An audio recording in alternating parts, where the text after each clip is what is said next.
country.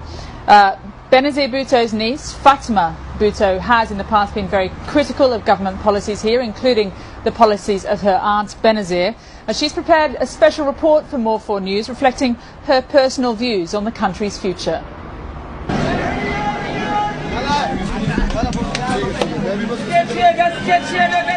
Today, for the people of Pakistan, the popular expectation of what politicians can deliver seems to have dimmed. These are areas that we're driving through right now that are politically isolated in the extreme. These are not areas that vote. These are not areas that know where their polling stations are. This is Liyari, one of Karachi's most dense, ethnically diverse and deprived neighborhoods.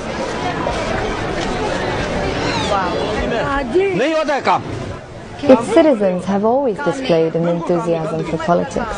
But after decades of military dictatorship and corrupt civilian governments, many feel excluded from the political process, disenfranchised and disconnected. It has not always been like this.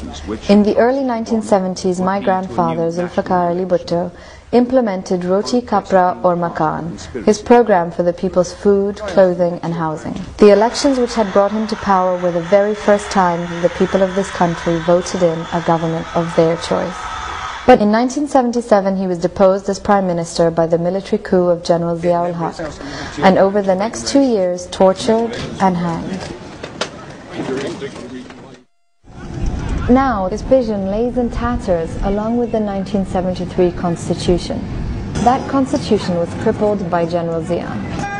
Besides this jarring poverty, most striking is the complete absence of the state in people's welfare. The masses are dispossessed of any power to influence politics. What the women have been saying here about the police is that they are more frightened of the police hurting them than anyone else. That there is crime here and it's the police who are involved. One woman actually said, when I asked her about the crime, that it's actually the police who do it in her opinion, that they are the ones involved. The police everywhere are involved in criminal activities and murder, in looting. They are the main perpetrators of injustice here. But violence is not unique to deprived neighborhoods like Liyari. On the 20th of September 1996, my father, Murtaza Bhutto, was assassinated by a carefully laid police trap a few yards from our house. He was killed execution style by a bullet to the neck as he lay in a police van. My friend, Sabine Jatoi's father, was also murdered. 12 years later, and still no justice. Well, democracy should mean justice to the people. But this incident, especially where we're standing right now with the police right behind us, meant to protect us, ended up murdering my father and 6 other people. To me, democracy here is not justice. They'll do it again and again and again until you don't make people accountable for the crimes that they commit.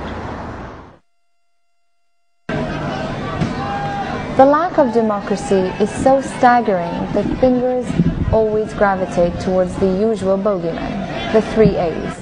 America, the army, and Al-Qaeda. But on the ground, the reality is much simpler. It is the complete lack of accountability that is to blame. The absence of water, sanitation, justice. These are the crimes. And the criminals are the politicians who cheat the people who elect them. For the people of Pakistan, this denial of democracy will always be brutal.